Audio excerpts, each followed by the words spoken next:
জনপ্রিয় ডাচ অভিনেতা ও model Donny রোয়েলভিঙ্ক ইসলাম ধর্ম গ্রহণ করেছেন। নেদারল্যান্ডসের সংবাদ মাধ্যম দ্য টেলিগ্রাফ জানিয়েছে, স্থানীয় এক মসজিদে জুম্মার নামাজের পর মুসল্লিদের সামনে কালেমা পড়ে ইসলাম ধর্ম গ্রহণ করেন তিনি। সংবাদ মাধ্যমটির প্রতিবেদনে জানা গেছে, ডনি রোয়েলভিঙ্ক অনেক দিন ধরে হৃদয়ের প্রশান্তি খুঁজছিলেন। অবশেষে ইসলাম ধর্মেই সে শান্তি খুঁজে পান তিনি।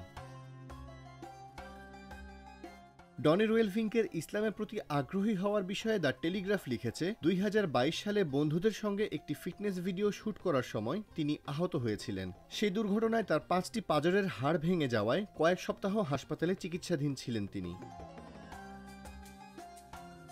একই বছর অভিনেতার অন্ডকোষ ক্যান্সার ধরা পড়ে। ওই দুটি ঘটনায় তিনি একেবারে ভেঙে পড়েন, হৃদয়ে প্রশান্তি খুঁজতে থাকেন। শেষ পর্যন্ত ইসলাম ধর্মে শান্তি খুঁজে পান এই অভিনেতা। এরপর তিনি ইসলাম গ্রহণের সিদ্ধান্ত নেন। কয়েক সপ্তাহ ধরে ডনি মসজিদে যান, রমজানে রোজাও পালন করেন, অল্প অল্প করে কোরআন তেলাওয়াতও শিখছেন। এই সব কিছুই তার মনে পরিবর্তন আনতে থাকে। ভালো লাগা ও প্রশান্তি অনুভব করেন তিনি, আর সেজন্যই তিনি ইসলামের ছায়াতলে চলে আসেন।